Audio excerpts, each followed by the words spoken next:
I'm G-Man, that there's T-Money, and welcome to the March 30, almost April, Father, Son, and Holy Spirit weekly podcast. Get ready for the new NFL, T-Money. Much of the league trying to keep up with the Buccaneers and Rams, who went all in on quarterbacks, and they both win the Lombardi Trophy. Matt Stafford, 135 guaranteed. Aaron Rodgers, 150 guaranteed, but no. Deshaun Watson, 230 million guaranteed. Team money. Hey, is your Cincinnati team ready to come up with the cash for this guy behind me? What do you think, man? Cheapest owner in sports. That's one thing that scares me, but they better be if they want to stay a dynasty. Hey, man, I'm sporting all your stuff tonight, man. Got the Cincinnati stuff going for you over there in the Cloffice. How you feeling today, man? You ready for some NFL stuff?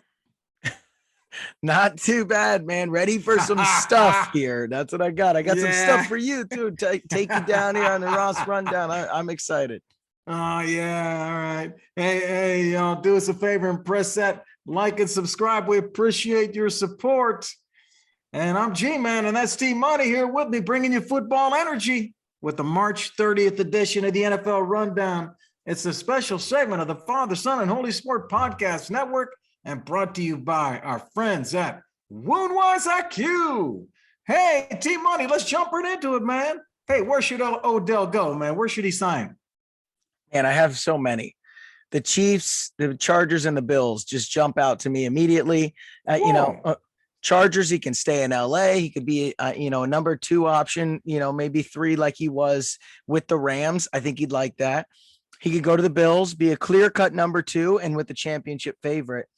But I think he should go to the Chiefs, where he doesn't have to be the number 1 receiving option, but he'll be the number 1 wide receiver option and could really help Patrick Mahomes. I think he wants to show that he can still be a number 1, and he can do that with the Chiefs, as Juju is the number 2 and Travis Kelce is the number 1 option. So that's what I would tell him. But that's the problem with him right now. He doesn't want to be in the middle of nowhere in the cold. So that's why I got the Bills, because it's kind of New York, and then the Chargers as well, because he gets to stay home.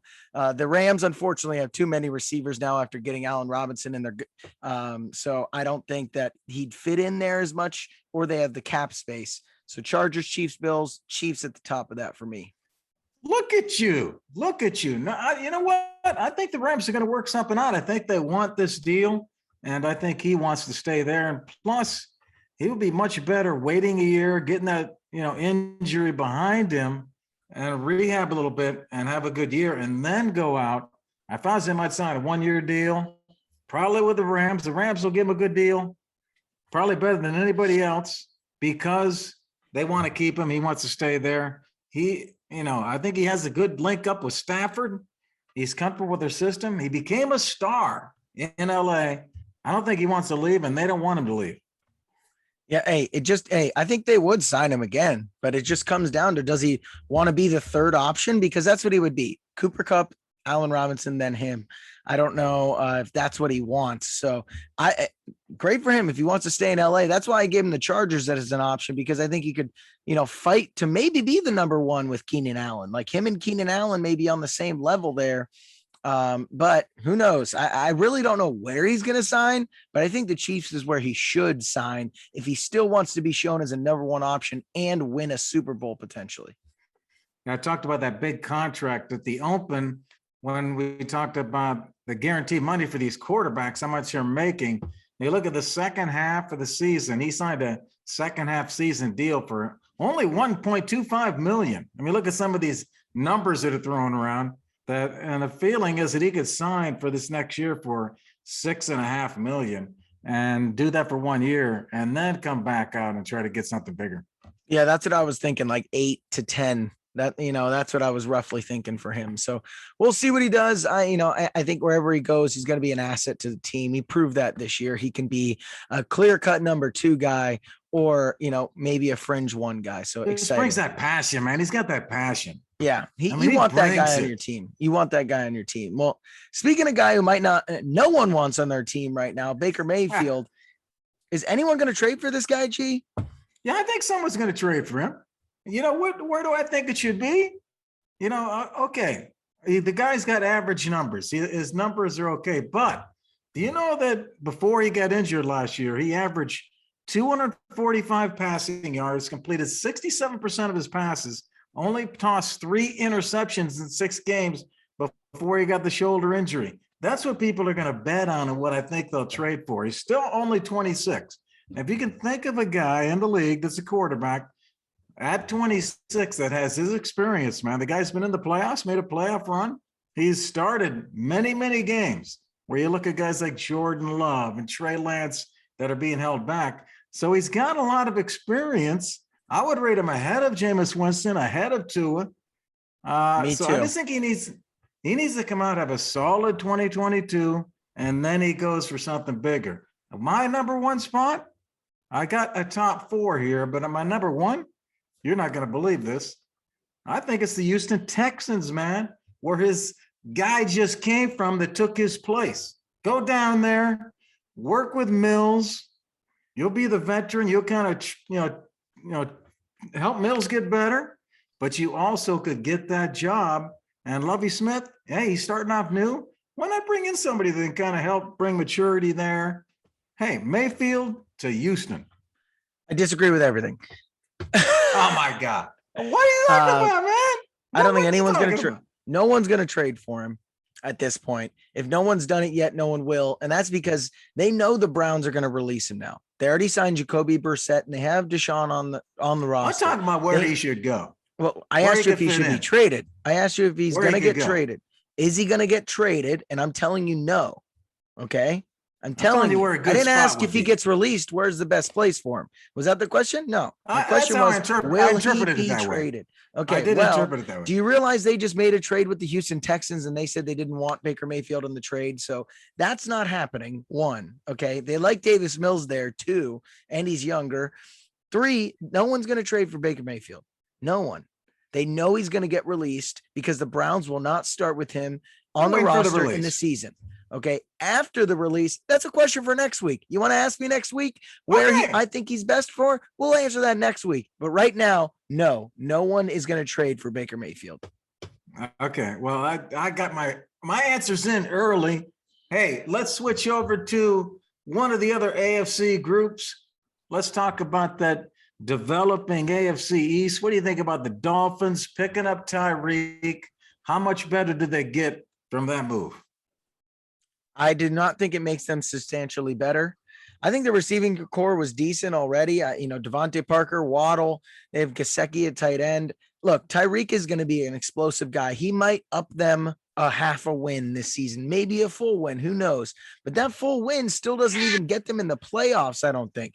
They're barely a playoff team last year. The Bills are clearly the best in that division, and the Pats were second. And you're telling me that they're going to come out of the AFC East where the Chargers barely made the playoffs, the Raiders barely made the playoffs. All these teams got demonstrably better and have better quarterbacks. The AFC is stacked. Denver is now there. I just think I don't see a huge enough lift to put them over the edge. And Jalen Waddle was kind of very similar to how I expect them to use Tua. Like, he's kind of a gadget guy in himself. He's very quick, shifty, fast guy. I don't know how much of a lift this is, especially in his downfield presence, where Tua's duck of an arm isn't going to be able to throw that thing past 30 yards. So congrats on all the screen plays you're going to get dumped off to, Tyreek, because that's all that's going to happen. Oh my gosh. I don't have a lot to add to that. I basically agree with you. But I'll tell you what, man, the Dolphins have a lot to prove. Their brand has been damaged with this whole scheme to pay off the coach for losing. They've got to get it back. You can tell they're in panic mode, man. Yeah. They're trying to build this thing back up, get their fans back, get their brand back. I like the move. I think he's great. The guy's a game changer. I mean, he's going to be tough to stop. The Bills GM just said, acquiring Hill is a very strong move by the Dolphins. Pairing him with Waddle, it'll be tough for our defense. So the Bills and the other teams in the league, and now he goes into the Bills division, Tyreek. Hey, man, it's going to be tough for that division to deal with them. But I agree with you, man. I don't know that propels them into the playoffs. I mean, you tell me who are they going to take the spot of? If you say Tennessee, Kansas City, Buffalo, and Cincinnati all make it. Okay. Then you got the Raiders. Are they going to beat the Raiders in terms of the playoff? Are they going to beat the Patriots? How about the Steelers, the Colts, the Chargers, the Browns, the Denver Broncos? Ravens. Are they gonna beat all those people? No. I mean, I just don't know how they get to the playoffs, even with this little upgrade here. Yeah, I think what we're both saying here is, as currently constructed and what we've seen in the past, they can't make the playoffs even with Tyreek Hill. The only way they do is if Tua takes that next step. That's what Tua, you got to take the next step. You got to move up to that Justin Herbert level. You got to move up to that Derek Carr level. Because right now, being the 25th best quarterback in the league is not going to get you to the playoffs in that stacked AFC. And Tyreek Hill's not going to push you over the edge. This wonder kid, Mike McDaniel, whatever his name is, isn't going to be able to scheme Tyreek open enough because Tua doesn't know how to throw the ball further than 5.5 yards down the field. So let's transition over to the Cardinals, though. You know, Kyler's been up and down with them. NFC. He took them off their Instagram, then he put them back on, and there's been shade thrown by the agents and then the Cardinals GM. Who knows? Should the Cardinals give Kyler a big extension here? What are your thoughts? Yes, they should, and yes, they will. And you know why? Because of Deshaun Watson. $230 million guaranteed. I just mentioned that at the top of the show. Kyler's not even in the top 10 of guaranteed money. He's way below where he should be for his level. He's on a rookie 4 seasons now. He's 4 seasons now at the Cardinals. They've improved every year. Unlike some of these other quarterbacks that are not getting the job done. We've talked about Carson Wentz and some of these other guys that they're not getting the job done. They are improving. He's 2 years younger than Deshaun. He played last year, and he does not have the off-field baggage. So does he get more than $230 million guaranteed? Because that's what he wants, and that sounds like he should get it. And that's why the management there is flipping out because of this Deshaun Watson deal. And how are they going to come up with more than $230 million? Because that's what it's looking like it's going to happen. Okay, so one, I think Deshaun Watson's contract is going to be an outlier. So I'm not worried about having to give him that much guaranteed money. I think I agree with you, though. If they don't give him the money, someone else will. But he's talented enough to get that money. So they're going to pay him. They're going to pay him. They spent a first-round draft pick on him. He's on his rookie deal right now. They'll give it to him. I would caution them with the guaranteed money because if you look at his stats, the second half of the year compared to the first half of the year, he takes major dips and he struggled so mightily in the playoffs. My gosh, it was just, he looked like a high school quarterback out there. I'm not sure if Cliff Kingsbury's the long-term answer there as a quarterback or scheme, even though they have a good relationship, but I just caution the Cardinals, like, look, this guy's going to get the money somewhere because he's talented. But man, be careful. That's all I can say is good luck because, yes, he has improved. Yes, they made the playoffs, but he dwindles in the second half of the year. And that's not great when the most important games come in February. He's great. He has to make that team great. And like you're saying, he has to do it in the playoffs. And can they put a little bit of that contract on that make a playoff incentive of some kind to get him to push through in the playoffs and make it further? Yep, I agree. Hey, let's go to the division. We're going to the NFC East, man. Let's talk about the NFC East. I'm looking at that division. That division has been crazy the last few years. Dallas is kind of taking over now, but they've had some issues. What do you think? Does Dallas make the playoffs? Do they win this division, and do they make the playoffs? So I do think they make the playoffs. But you're not going to tell me they don't make the playoffs. I don't think they're going to be impressive this year. And this is only because they're in the NFC. There's no teams in the freaking NFC. So, I think they could I think they're in trouble of losing their division. I think Carson Wentz is stable enough that the Commanders are going to be good. And I think the Eagles are legit. They made the playoffs last year and they were trying to lose. And their coach is an idiot. I think all three of those teams could win the division. I think that the rest of the NFC is so bad. The Giants are bad. The Cowboys are good enough. Like they play great versus really crappy teams that when they play a bad team outside of their division, they're going to win that game. And so I think because of that, they make the playoffs. But watch out, man. They lost a lot of key pieces. Randy Gregory gone. Amari Cooper gone. Wilson gone. Their left tackle gone, or the right tackle, Lyle Collins gone. Their center retired, or guard retired, something like that. Zeke looks like a shell of himself. I mean, just be careful because you lost a lot of foundational pieces here. I agree. They got to be careful. I mean, they were the third best team in the NFC last year, 12-5. I don't see them dropping too much. Washington's not going to beat them. Carson Wentz and Heineke cannot beat Dallas. You're right. Philly is their problem in that division. That's going to be a battle. But Philly made the playoffs last year too. I think Dallas makes the playoffs. I think they're close to the same record. They have their defense pretty much back. They've got Micah Parsons. They got DeMarcus Lawrence. They've got Jaron Kearse at safety. And remember, man, they brought back Dan Quinn, their defensive coordinator, who was looking at other jobs along with Kellen Moore. And both of them have come back. They did not take another job. So those are two great coordinators right there. They were being looked at for head coaching jobs. So that defense, I think, is going to be okay. It's really that offensive side. Yeah, that's my questions. The offense, right? You know, it used to all run through Zeke. Now he's a shell of himself. Then it ran through Dak, but now he lost 2 out of his best 3 receivers. Like, what's going to happen with these guys? And their offensive line used to be the best in the league. Now they're up and down. They're losing guys. Guys are retiring. I just think they should be careful. Yeah. So we've talked a lot about the AFC and, who the best in the NFL are, this, that. Let's talk about the Bills. The Bills who, never really have gotten enough love. Should they be the favorites to win it all, G? Well, let's simplify this question. Okay, if they can win the AFC, yes, they can win it all. So let's just look at the AFC. Okay, it looks like the Bills and the Chiefs. I'll throw Cincinnati in there because they went so far.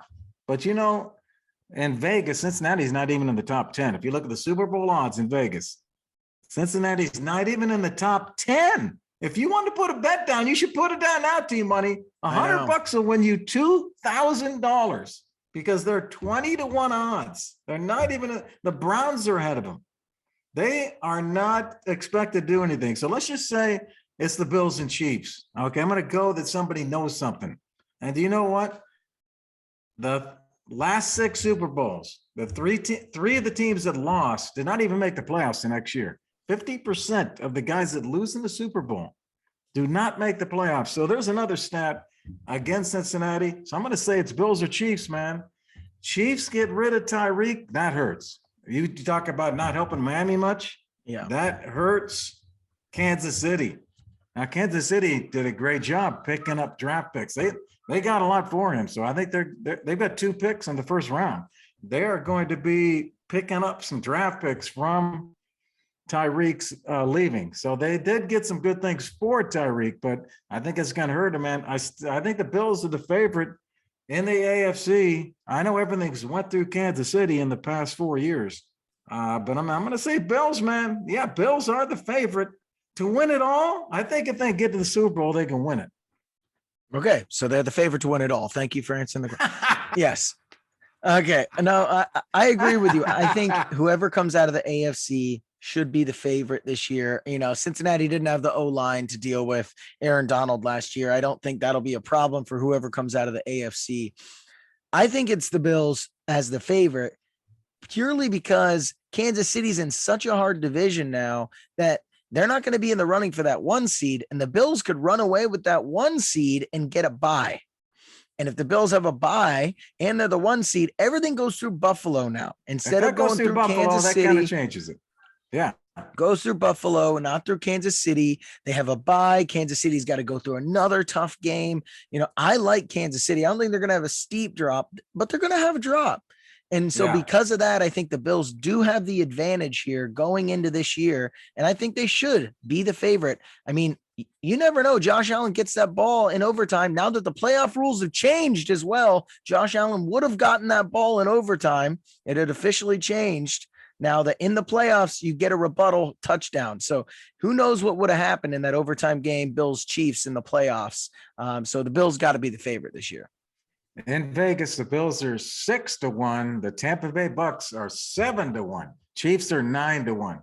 So those are the three, man, right there. Those three at the top going at it again for the Super Bowl. Hey, man, we hope you all love the NFL Rundown. It's a special segment brought to you by Father, Son, and Holy Sport Podcast Network. If you're interested in being a guest on our NFL Rundown segment, reach out to us. This show is sponsored by Woundwise IQ. It's a patented mobile analytics software app that automatically measures and analyzes chronic and surgical wounds. Just download the app from the App Store. You're ready to go. Learn more at woundwiseiq.com. Next week, we talk free agency, best and worst signing, biggest winners, best available. Hey, if you like the show, press the like and subscribe and look for our other shows and segments wherever you watch your podcasts. And check out our website. You can buy merch at fathersonandholysport.com. T-Money, get ready for the free agent. Oh, everything to kind of shape up, man. It's coming into picture. It's coming into focus. And then we look to the draft. All right. Looking forward to it, man. Hey, I'm G-Man. I have T-Money here with me, bringing you sports energy with the March 30th edition of the Chug and Chant, special segment of the Father, Son, and Holy Sport Podcast Network. Hey, y'all, do us a favor, press that like and subscribe. Appreciate your support. T-Money giving up his seat up the top on San Francisco rooftop. It's cousin Randy bringing it again this week, high up on the rooftops this time for cousin Randy's Chug and Chant. Hey, welcome into this week's Chug and Chant. I'm cousin Randy out here on the West Coast, best coast, beautiful San Francisco rooftop. I got something for those people out in Indy, and it ain't the 500 that I love so much. Let me chug, then I'm gonna chant.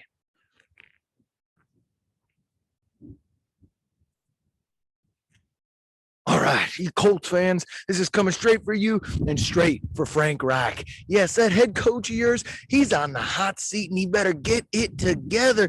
This might be his last run. He's supposed to be the QB whisperer, blah, blah, blah. Well, you got your boy Carson and you didn't do anything with him. You didn't do anything. You let him choke in the end. He had a decent season, but nothing great. All right. You've had 4 quarterbacks in 4 years. Now it's going to be 5 in 5 years. You got to get it together. Only made the playoffs twice. You only won 1. You only 37-28. You're not killing world beaters here. 56% win percentage. Come on now, Frankie. You got to get it together. Irsay is not patient. That owner's just throwing caution to the wind. He wants to win so goddamn bad. Frank Reich's on the hot seat here. He better get it together. Matt Ryan's his last chance, and oh my God, Matty Ice better not get cold on this last season for Frank Reich, because if so, he's gone. G-Man, T-Money, where do you stand on Frank Reich? Is he safe, or is he got to be a little worried about this next season? And thank you, cousin Randy. We appreciate that. Yeah, you got a little accent this time, cousin Randy. You got a little accent, I noticed. I like that you called Frank Reich Frankie, too. That was kind of funny, but hey, man, he should be worried. I agree. Reich should be worried. T-Money, he's in a little bit of trouble. We've talked about him for the last couple of weeks. They could still win the division, though, crazily, but I don't think so. Yeah, I think he's on the hot seat. I think even if he wins the division and makes the playoffs, he could be on the hot seat. I think the owner, Jim Haslam, wants them to win a playoff game, man. I don't see Frank Reich getting past this year unless they win. They better win a playoff game. Making the playoffs will not be enough. I really don't think so. The division's too easy. They should be winning this division every year. Every year. Yeah. Carson Wentz was good enough to win the division. Phillip Rivers good enough to win the division. All these Andrew Luck. I mean, they should be winning the division every year. And the rest of their team is stacked. I think Frank Reich's gone regardless of this, regardless of what happens this year, because man, that AFC is too tough. I don't see them beating anyone in the playoffs. Carson Wentz's best NFL season was 2017. Frank Reich was the offensive coordinator in Philly. Those guys had a run together. 3,296 yards. Made the Pro Bowl. Carson Wentz.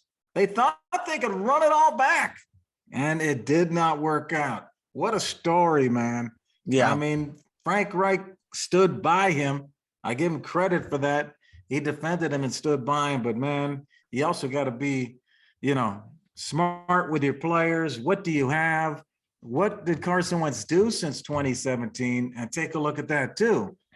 2019, Frank has a 7-9 record. 2020, they go 11-5 with Phillip Rivers. They're feeling pretty good. They bring Carson in. Oh man, like you said, they missed the playoffs 9-8 and they lose. All they had to do is win one of the last two games. They lose to the freaking Jacksonville Jaguars and sad. It's embarrassing. Yeah, it just embarrassing loss there. And that's the biggest thing is being embarrassed in the NFL as one of the owners is not going to be, they're not going to be happy about that. So I think that's the biggest thing is the sour taste that's left in the mouth here. He better make the playoffs. I mean, he could get fired mid-year if they start out slow. I think he is on the hottest seat of anyone in the NFL right now. And they were the 8th team last year. They were 9-8. They were the 8th team they just missed. And they're going to have a tough time getting in. I don't know that they beat Tennessee. So that's what I'm saying. They got to win the division. Wild card. They got to win the division. They are not going to get in on the wild card. Yeah, because you got the Browns, you got the Ravens, you got the Broncos. All these teams that did not make the playoffs are going to be moving Ravens, up. You're Chargers, right. They almost have to win the division. Guys. Yeah, they better win the division or they're not making the playoffs. Yeah, that's a good point. Hey, we hope you love the Chug and Chant this week. Cousin Randy bringing it to you. It's a special segment brought to you by the Father, Son, and Holy Sport Podcast Network. If you're interested in being a sponsor of the Chug and Chant or being a guest chugger with Cousin Randy, let us know. And if you love the show like we love you, press the like and subscribe. And you can find all of our shows and segments where you play your podcast. Look for us at Father, Son, and Holy Sport or check out our website, FatherSonAndHolySport.com. On behalf of T-Money, I'm G-Man. We'll see you next week. All right. See ya.